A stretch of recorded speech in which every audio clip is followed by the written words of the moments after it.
Chicago. And I'm really thrilled that you all have chosen to join us for our first episode of Heard Over the Piano, CAIC in Conversation. This is our first episode of 2021.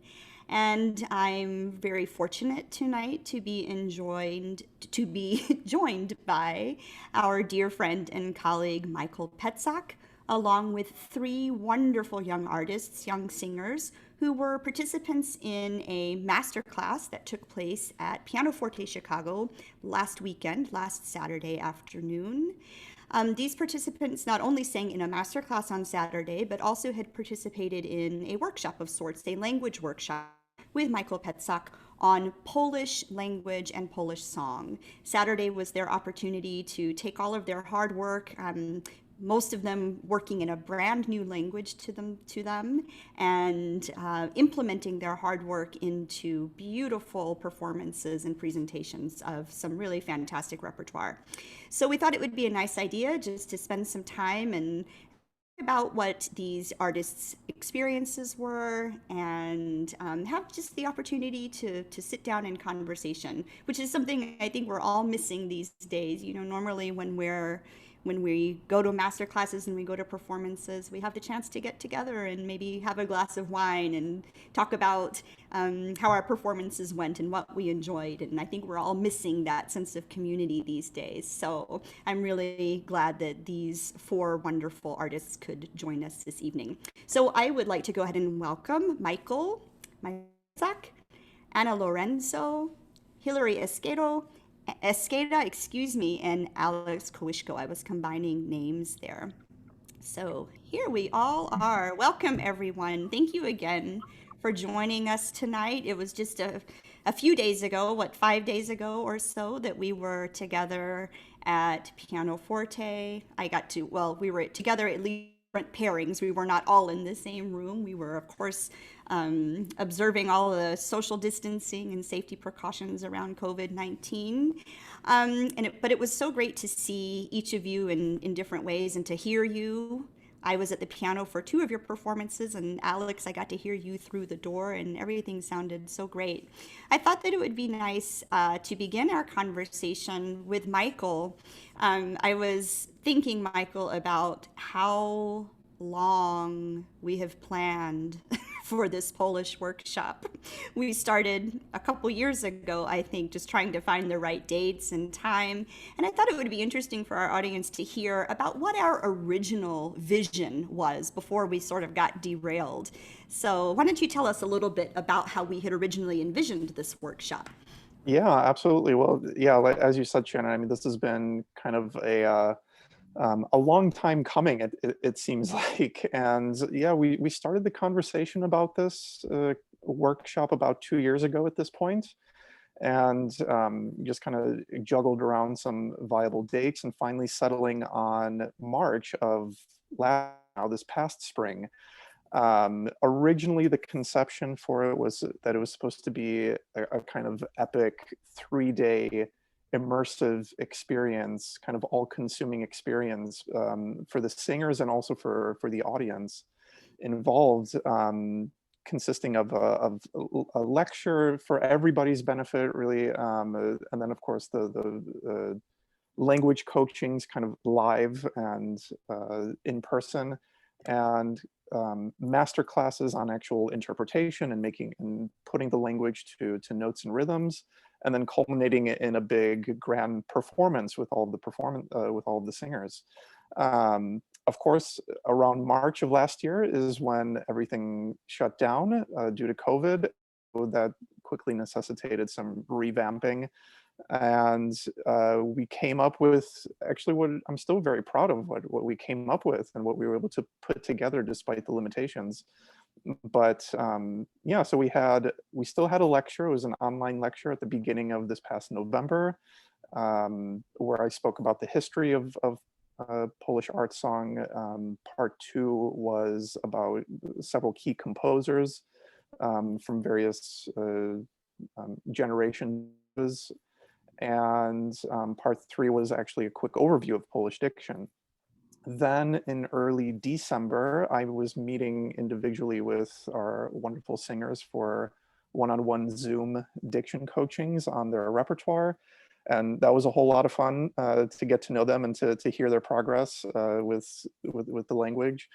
And then, yeah, as you said, then we culminated in our wonderful masterclass just this past weekend. So as opposed to kind of a condensed weekend long event, we kind of had, you know, a 3-month long event. And I think that actually carried with it some blessings. I would agree. You know, in the past, we've done some language centered workshops that had this sort of 3-day intensive kind of focus, as you mentioned. And there's something really exciting about that, kind of everyone jumping right in and really living and breathing a new language over the course of 3 days. But it was also nice this year just to kind of have some breathing room around everything, particularly dealing with such a challenging Uh, language. my dog wants to say hi Oh, too. hello. What's the dog's name? Teddy. Teddy. I feel like we've met. Yeah, Teddy made a cameo. Teddy made a cameo on one of the other heard over the piano Oh, I chats love we it. had. So he's a camera hog. He's a stage animal. But yeah, what was I going to say? Actually, yeah, as you said, I feel like it was actually kind of nice to have, or well, especially I feel for the singers, just to have a bit of an opportunity to take in the information kind of bit by bit and let it process and soak in, as opposed to just kind of, you know, going in head first. I suppose there's pros and cons to both approaches, but when dealing, I think, with a language as, you know, infamously difficult as Polish is, I think actually this arrangement had a lot of pros. Absolutely.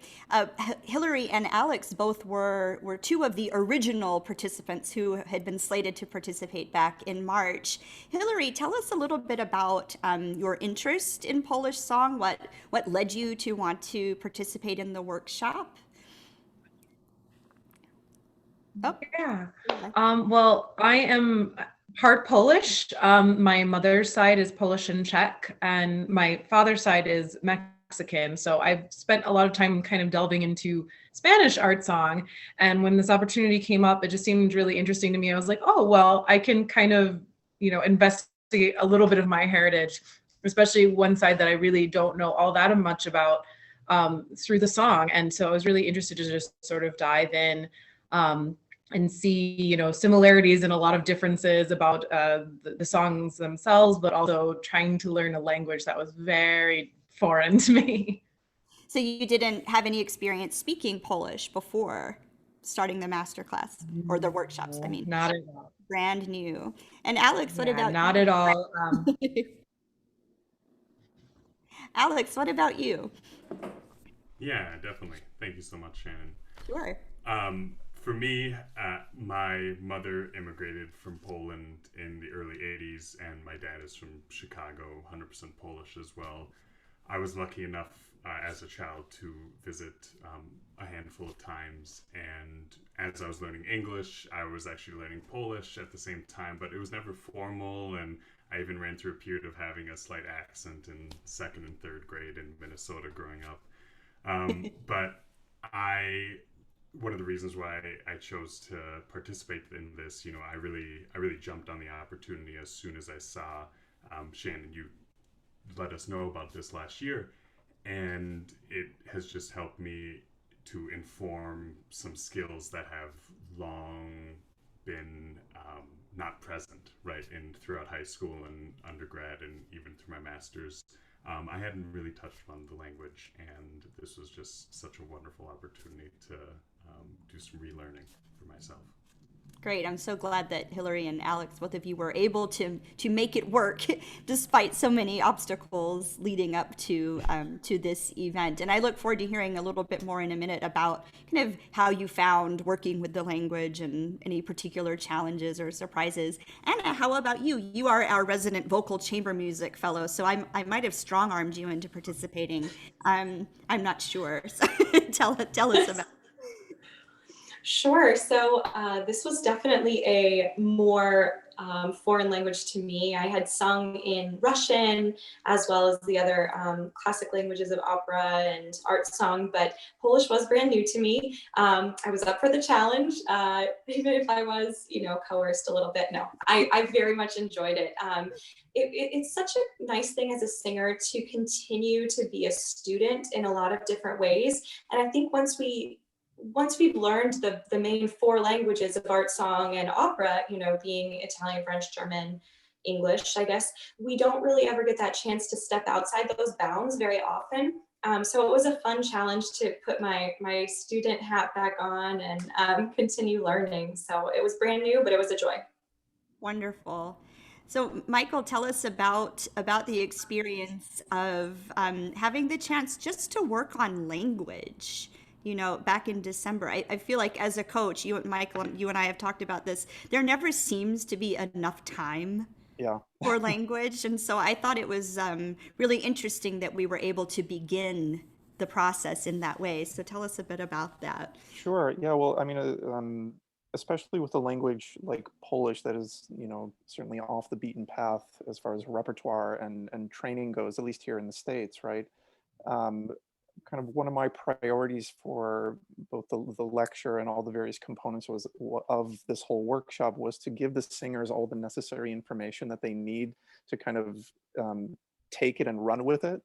You know what I mean? So just really getting into the key elements of pronunciation and differentiating between certain letters with diacriticals, and then navigating through all the dense consonant clusters that are so characteristic of Polish, giving the singers that information and making them feel as confident as possible with the limited time and circumstances that we had, so that they can go and feel like they were able to tackle this repertoire with confidence and really in a meaningful musical way.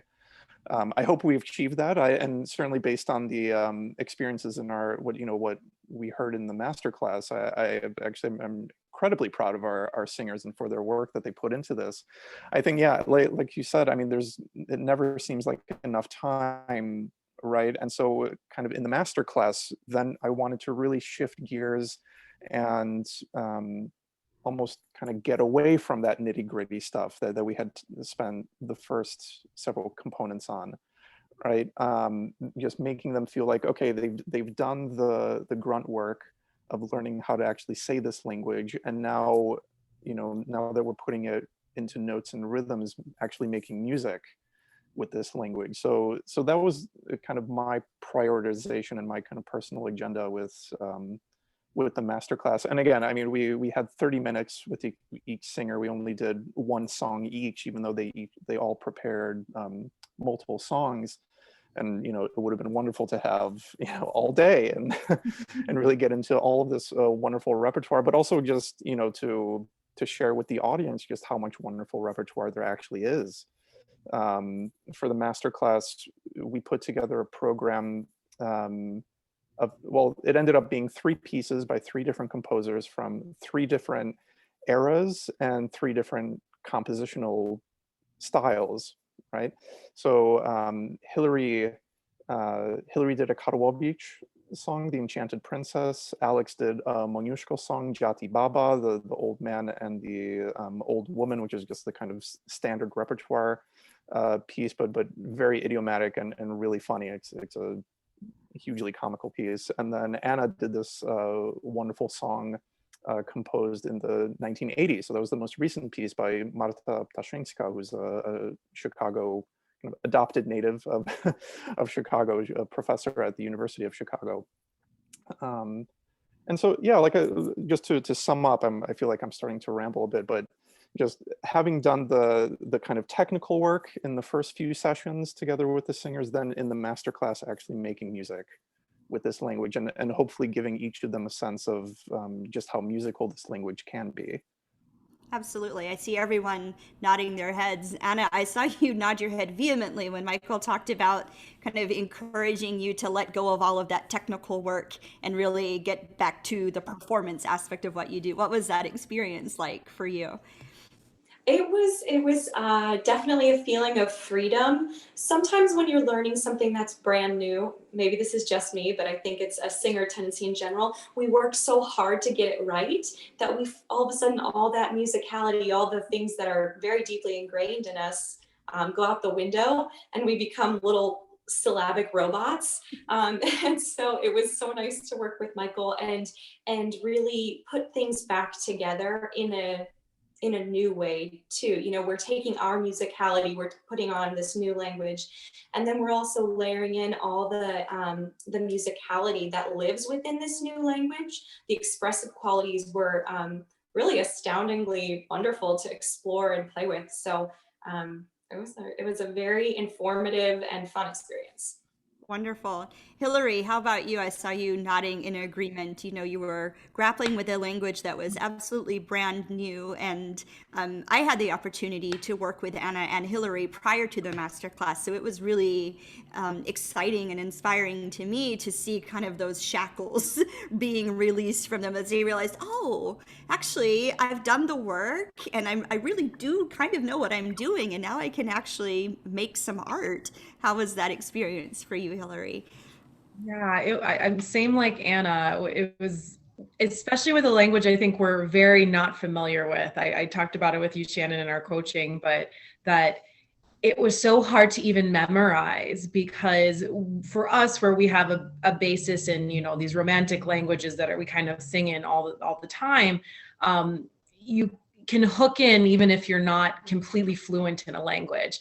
And this became, especially at the beginning, a lot about trying to wrap your mouth around syllables that you're not used to making, and also to make that sound pretty somehow. So a lot of our work together, Shannon, was like me realizing that I needed to kind of strip that away to get to a point of having that same kind of fluidity, that same kind of understanding of the music, and taking those clues, even though I may not be able to speak the language more fluently. Absolutely. And I loved the song that you presented, Hillary, the storytelling aspect of it. And that just really started to come alive on Saturday under Michael's careful guidance. It was really wonderful. Alex, you have familiarity with the language. So what was new or surprising, or what was the experience like for you in kind of just getting back to those aspects of your heritage? Yeah. You know, it felt like we were defining terms, right? Like that my toolbox had already existed, right? Had been there, and Michael kind of put them together.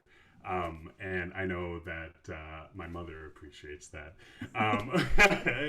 You know, even in the last couple months, I've noticed being able to communicate with my Polish family in a little bit better fashion and more informed, and thinking more about proper grammar. And for me, some of the things that were interesting throughout the process were, right, dealing with those consonant clusters and the subtle variations. And sometimes you have to compartmentalize sounds that you think you're making and just kind of move on. But for a big thing for me was this just reinformed through all the diction work that I've been doing the last couple of years. This just has reinformed, you know, the importance of technical things like tongue position. And I notice for me, my tongue root position was so important, and that when I was intentional about even just that one aspect, the diction felt more natural and more fluid. So. Wonderful. And I was listening through the door to all the text that you had, and as I was sending the translation of your song for the broadcast that will air next week, and I'll talk about that in a moment, I couldn't get over how much language there was in just that one song.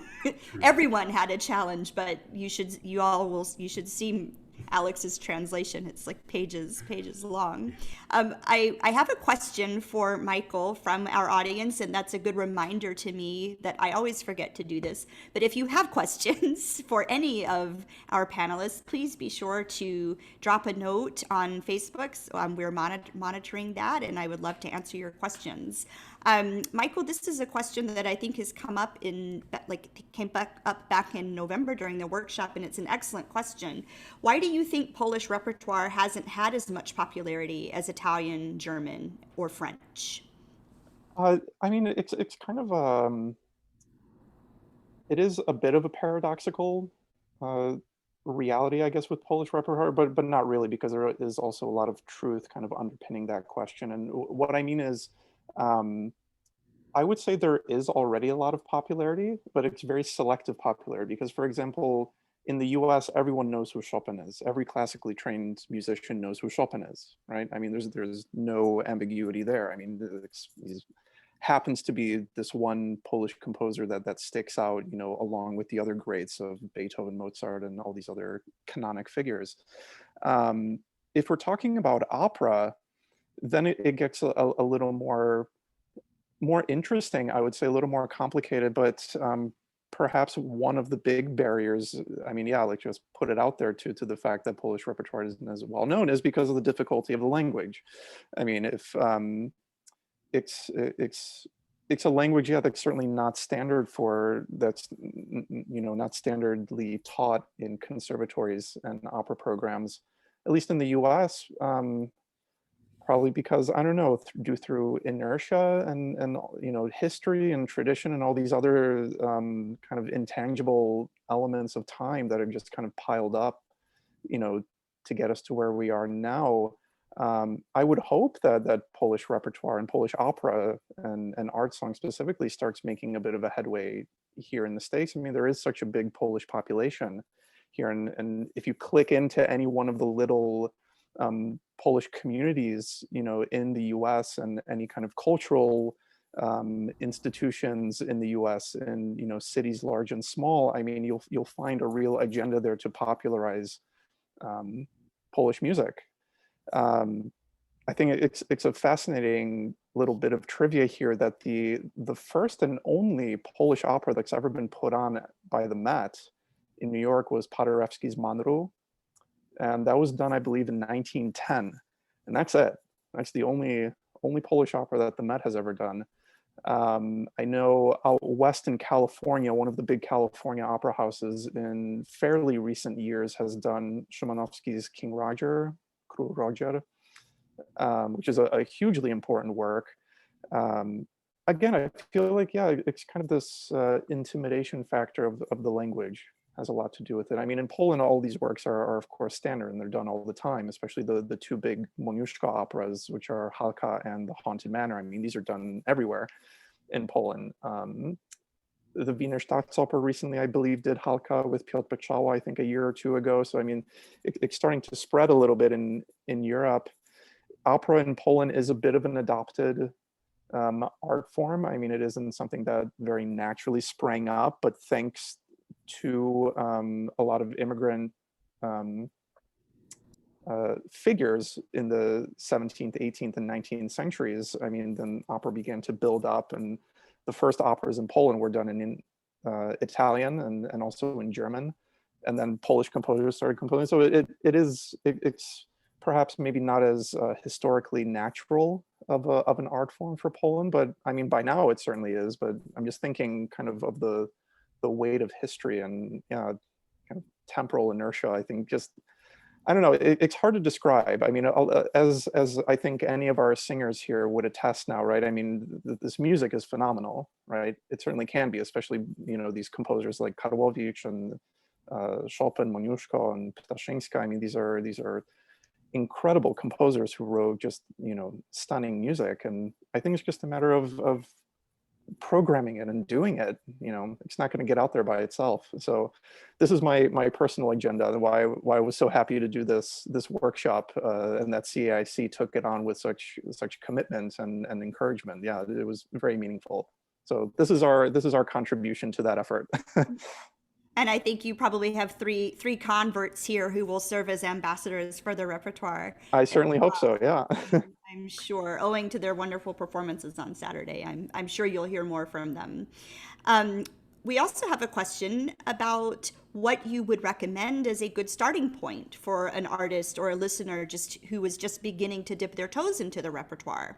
Any particular suggestions? That's for me still, yes? Sorry? Is that for me? Oh, that's for you. Yes. Oh, okay, yeah. I would say definitely Chopin. I mean, start with Chopin's 19 songs, right? I mean, everyone loves the Chopin's ballades and mazurkas and all of that kind of standard piano repertoire. But Chopin wrote 19 songs, art songs that are just kind of the core contribution to the genre as far as Polish art song goes. So start there. Start with, then go to Moniuszko, who is kind of he's commonly called the father of Polish opera, which he is, rightfully so. He was a composer who lived in the middle of the 19th century, very quintessential romantic composer, and wrote in that fashion. But I mean, the music is terrific. The stories are very unique and very specific to Polish history, because let's not forget that in the 1800s, Poland as a country officially did not exist. So there's a lot of undertones and subtext to a lot of this music, which also lends another level of fascination, I think. Start there. These are the two key composers, and then kind of the sky's the limit, I guess. Then it's, as many hours and as late, as you're willing to stay up on the internet, then you can find out a whole host of new things. Wonderful. I'm wondering also, and please, again, to anyone out there listening, please feel free to shoot some questions onto Facebook for us. We'd love to answer your questions, either for Michael or for any of the artists.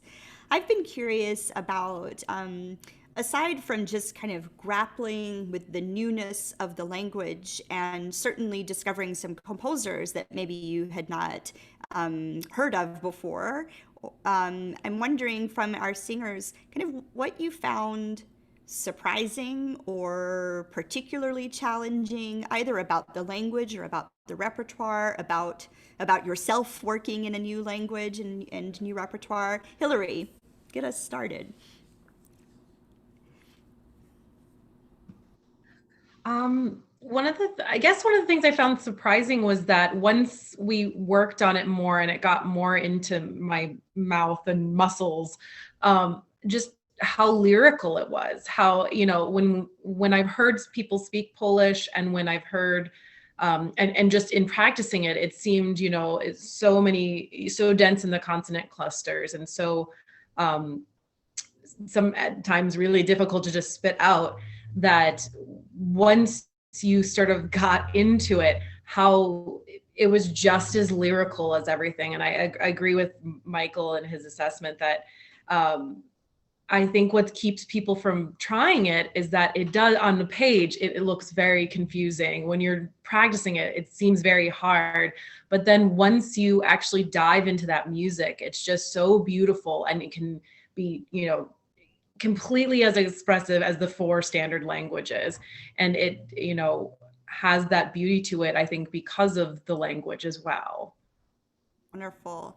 Michael, when you would you describe Polish as a phonetic language? Do you feel like it's once you learn kind of the handful of rules, is it relatively easy then to apply those rules to your own study, or is there quite a bit of variation in how consonant sounds and vowel sounds are treated? No, well, I would say like a lot of the other Slavic languages, I mean, the nice thing about them is that once you do learn the pronunciation of each letter, or in the case of Polish of, consonant clusters and each letter and all that, then the words really do basically sound the way that they're spelled.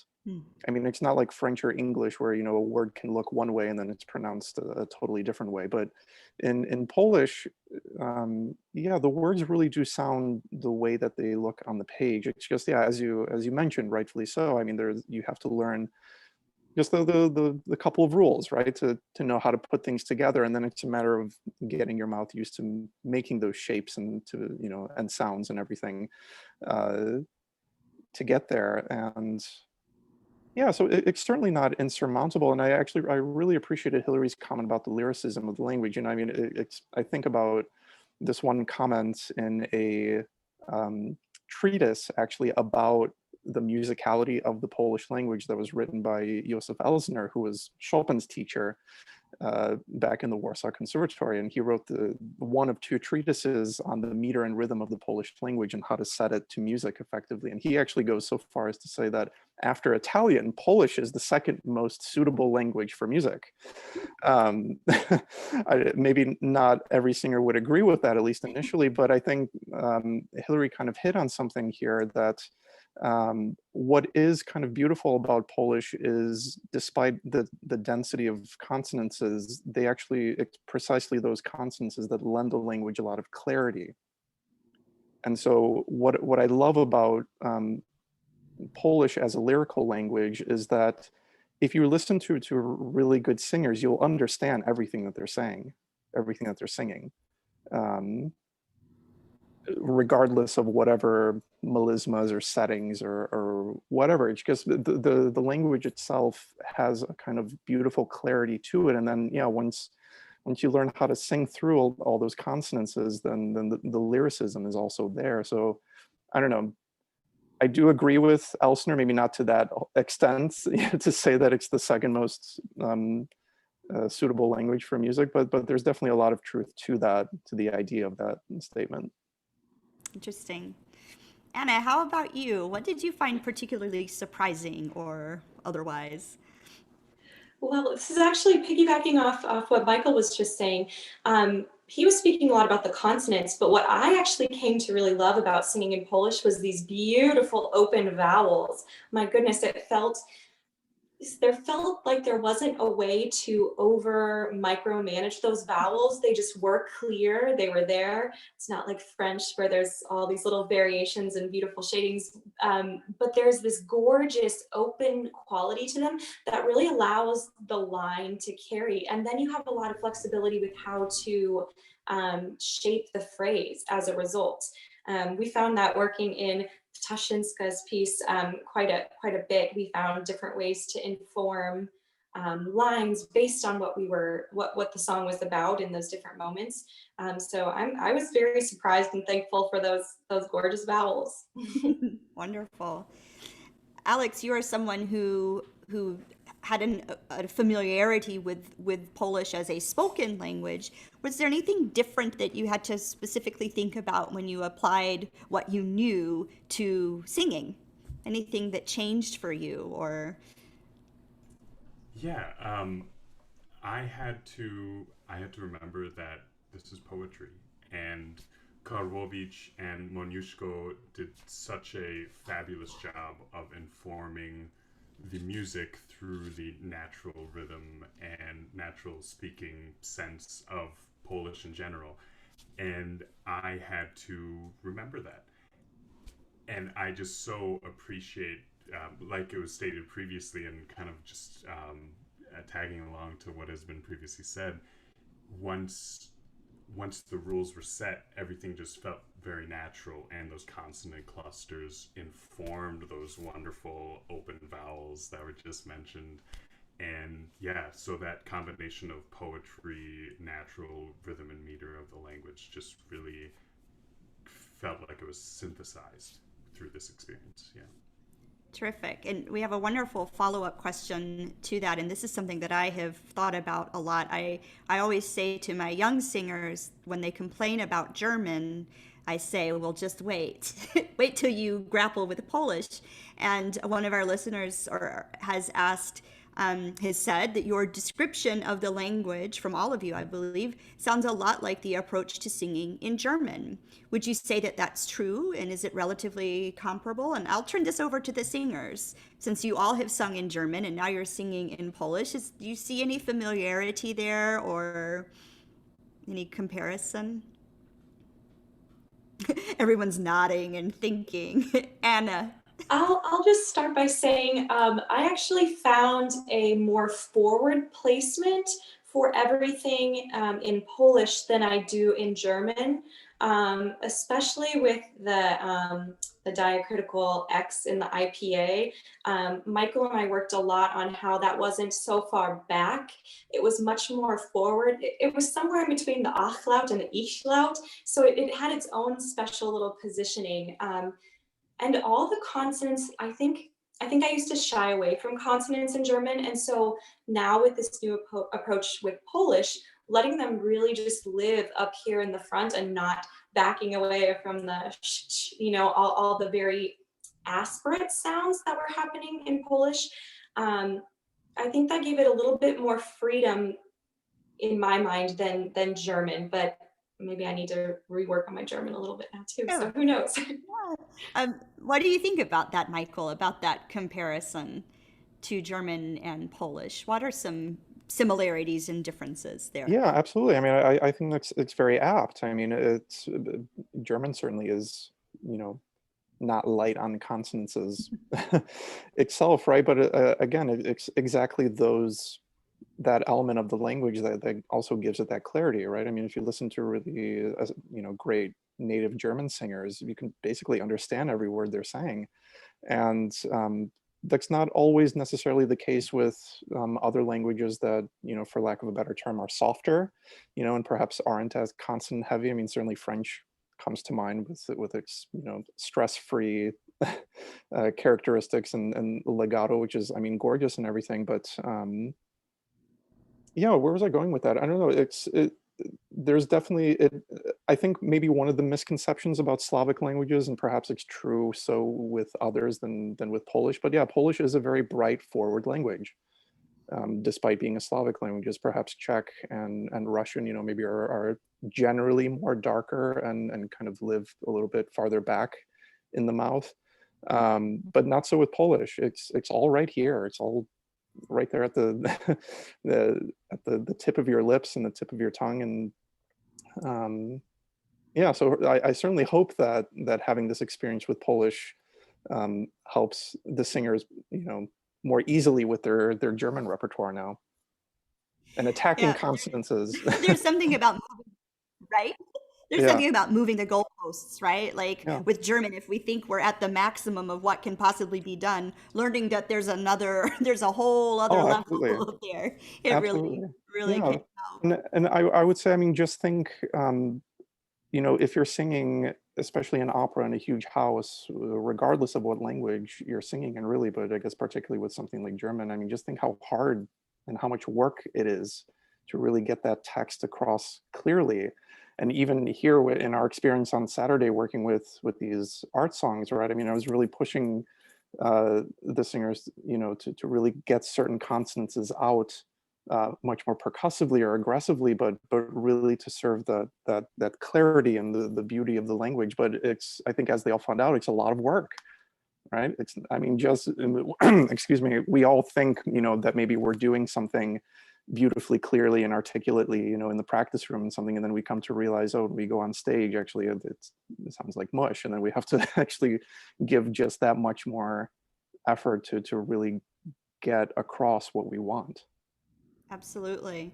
I'm always in awe of singers who do this very well. When you think about the challenges of managing a rhythm that has been written down for you in terms of note values, right? The rhythm given to you by the composer, and then there's this rhythm that you're hearing underneath you from the piano, from the orchestra, and then there's this whole other rhythm that you're managing with respect to the combination of consonant sounds and vowel sounds. That it is really a lot to coordinate beautifully and effectively. And so I think that the Polish experience really highlights that, because the language has such a strongly characteristic rhythm to it as well. And so I wonder, Alex or Hillary, any thoughts about singing in Polish versus German, or any other language for that matter? Any kind of comparisons you can make? Any thoughts about that? Yeah, I mean, I liked the word percussive. That's kind of how it felt. It definitely has a similar rhythm in its characteristics to German. So that's kind of like we talked about that a little bit. So yeah, I would say in my brain, it was a little bit like when I first started to learn German, and that kind of idea of having to be very clear with consonants and equally vowels. It's just a different stress and a different syllabification of things, you know, than French, which I sing a lot of. So doing Polish was like complete opposite. I hear that. Yeah. Alex, anything? Yeah, definitely. I affirm everything that has been said. Wonderful thoughts. I appreciate them.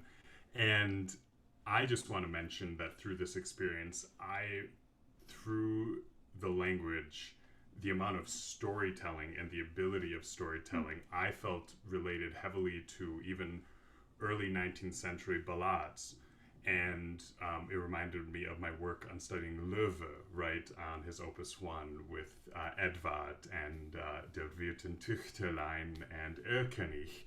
And just so that's how I would also relate these two languages, is the relationship to folk and honor art, honor in kind of national traditions. And I felt a strong connection with that. And Jati Baba is such a character piece, and there's just so much storytelling involved in the language and what Karłowicz and Moniuszko and everything that they're able to do. Really interesting point. Really, really interesting conversation and points of view from all of you. Since you've had the opportunity to work closely with Michael and through the course of the study of the language and the repertoire that you were able to grapple with, I wonder if you have any kind of additional questions for Michael, or things that you never just quite got, like what really is that sound, or anything of that nature. This is kind of a surprise question, but I'm curious if we had an opportunity to continue our work together, what might be something that you would want to kind of dig into a little bit more. Or Michael, even from your perspective, if we were to do another weekend, what's another layer of of work that you would like to do? Well, for me, I would certainly love to have the opportunity to work on some of those other songs that the singers had prepared. But specifically not for several reasons. One, of course, to help propagate a lot of this repertoire, right, and offer our audiences some really gorgeous pieces that they probably have never heard yet, but that absolutely deserve to be done much more frequently. But also then to working with each of our singers here, just to help them get a sense of the various facets of how the language works in different settings, right? I mean, for example, Alex's song was very spoken. Like, I mean, it's not necessarily a song that is, sung, quote unquote, but as he said, I mean, it's a song that tells a story in a very humorous way. So there's a lot of kind of patter moments, and vocally it doesn't go very far, range-wise, but that's just because of the kind of story it's trying to convey. So it's much more staccato, to put it generally. But then I would have loved to have worked with Alex on the other song that he prepared, one of the other songs, like by Karłowicz, which is extremely long line and beautiful and lyrical. And similarly with the other songs that Hillary and Anna prepared too, just to kind of get this manifold perspective on the language in various settings.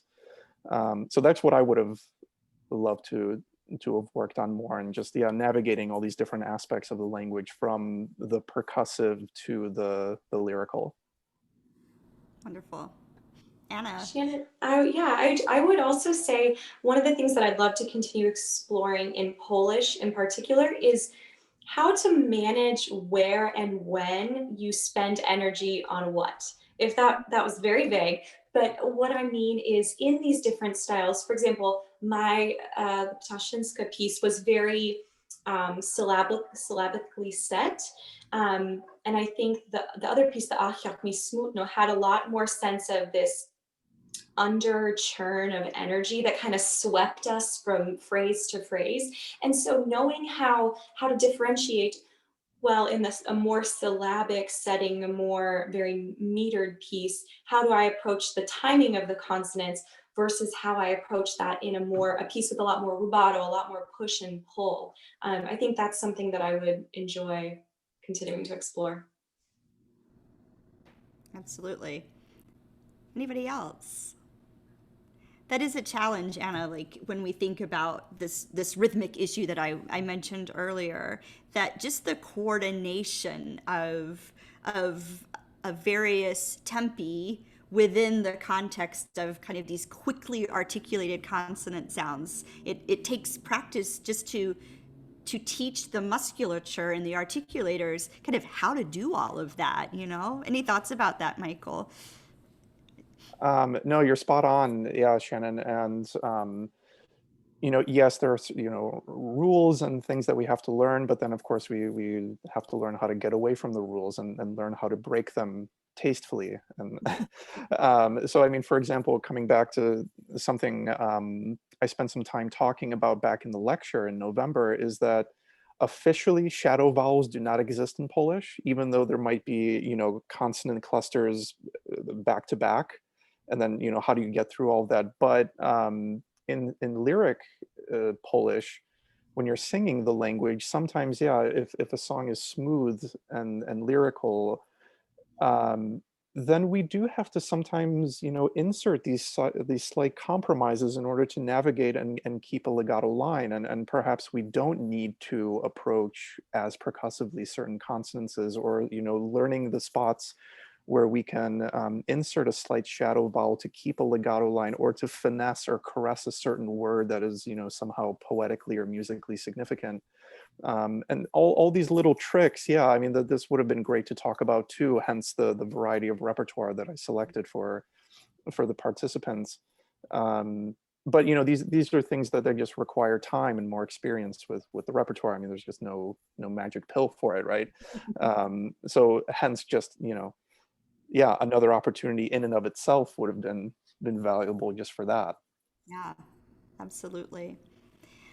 We have a few minutes left, and I again would like to solicit any questions or comments from our listeners out there in Facebook land. But as we start to wrap things up, I'd like to just we can continue to talk about Polish, but I'd like to give us the opportunity to shift away from that. I always, when we spend this time together, I think it's important that we talk about kind of the moment that we are all in, and what a challenging year it has been. I think it's interesting for those folks listening out there to know how directly impacted we artists have been by the challenges of the pandemic, both kind of emotionally and economically, etc. So I wonder if we can have just a little bit of a conversation about that, and also give you all an opportunity to share with everyone what you're doing, kind of some things that you're excited about, what you're doing to keep yourselves inspired and creative, and maybe some upcoming projects where we can hear you sing and play and conduct next. So Hillary, why don't we start with you? Tell us a little bit about what's going on in life these days and where you're headed. Yeah, so I work at a dental office during the day, so I have been working this entire time. It's just been a very unusual experience in healthcare.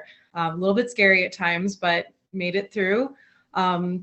Obviously, I think for all of us, there's been that loss of just projects that are created for us. So a lot of this time has been spent, at least for me, trying to think of things that I can do for myself, whether it is learning roles that I want on my resume, or creating YouTube videos, or learning how to edit my own self-tapes at home.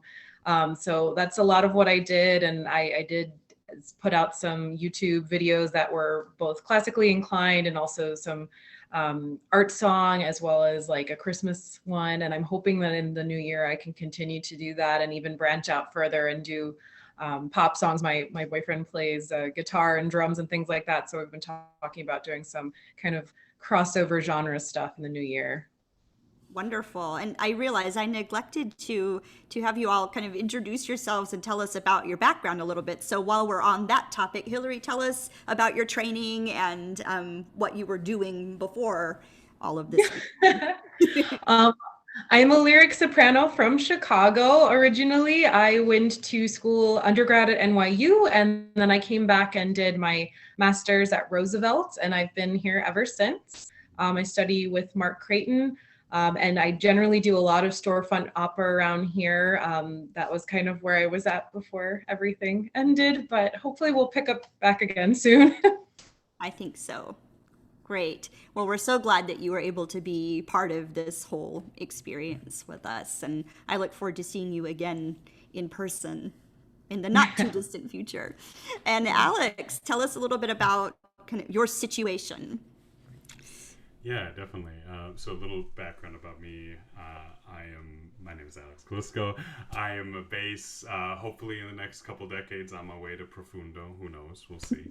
And I'm currently in a master's program at Roosevelt University, Chicago College of Performing Arts, studying also under Mark Creighton. And that has just been a wonderful experience. And I'll be honest, starting that experience in a pre-COVID fashion, and then finishing a majority of the experience in quarantine definitely has proven extremely challenging. Even this experience last Saturday was the first live piano experience I've had since March, just because everything has been online, for school and performances alike. And I have really taken time to focus on myself, focusing on my wonderful cats that we adopted in this past year. I have Gilbert, who has been with me. He's a baritone. He's been with me this whole time. And I'm looking forward to my master's recital. It's in 2 months. It's hard to believe. And it works for today because I am one of my arias that I'm including on my master's recital is aria Skowube's aria from Moniuszko's Straszny Dwór, The Haunted Manor.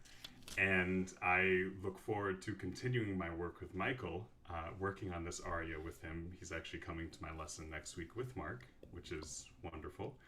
And I am excited for that performance. I'm excited for how young artist programs will work in the coming future. And I look forward to this monumental moment where we can make a choice to do things differently than we have in the past.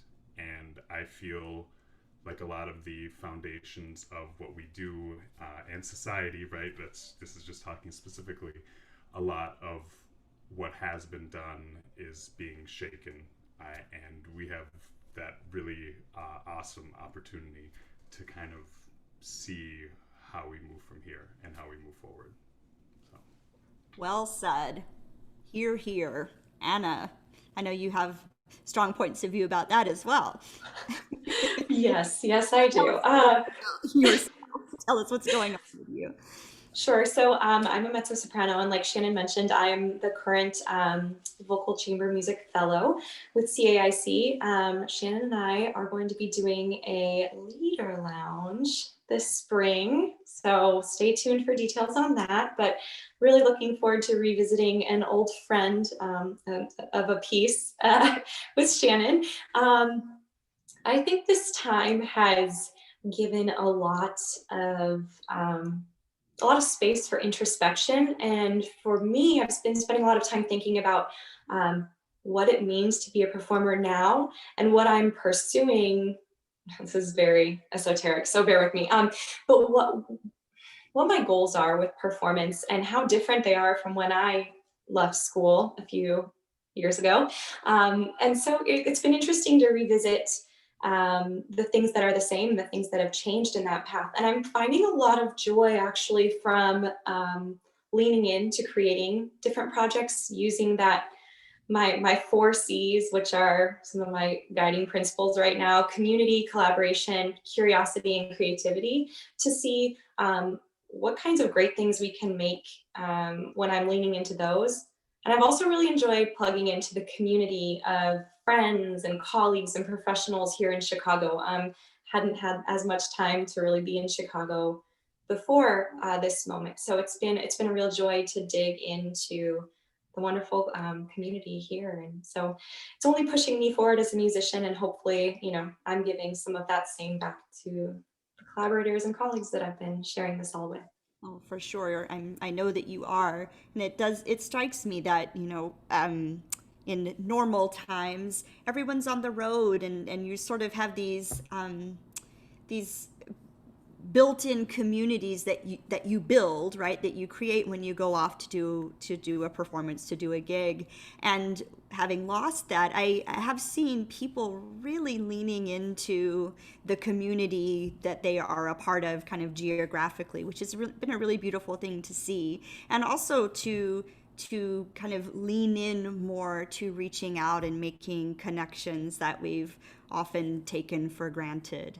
So that's a really beautiful. I love your four C's, Anna. I think that's really great. And I love hearing from all of you about how you're sitting back and taking time to really think about your craft and your artistry and about what's next and about what you want from your music making. And Michael, what about you? Now that you're finished living with CAIC for the past 6 months, tell us what you have coming up. Yeah, well, I mean, it's certainly been a wonderful residency. We've I'm, loved I'm, yeah, I'm definitely not complaining. I hope the first of many more to come. Um, but I mean, yeah, like so many other people, I mean, the pandemic has hit both me and my girlfriend in, kind of similar and unique ways, I guess, to a lot of other people. I mean, it certainly meant a lot of cancellations of gigs and opportunities we were looking forward to, and just having to kind of rethink, uh, you know, well, even just on a practical level, like what are we going to do to fill our days, right? And just really reevaluating, um, and contemplating more, what we want out of our careers, and what kinds of things we hope to create for ourselves going forward after this.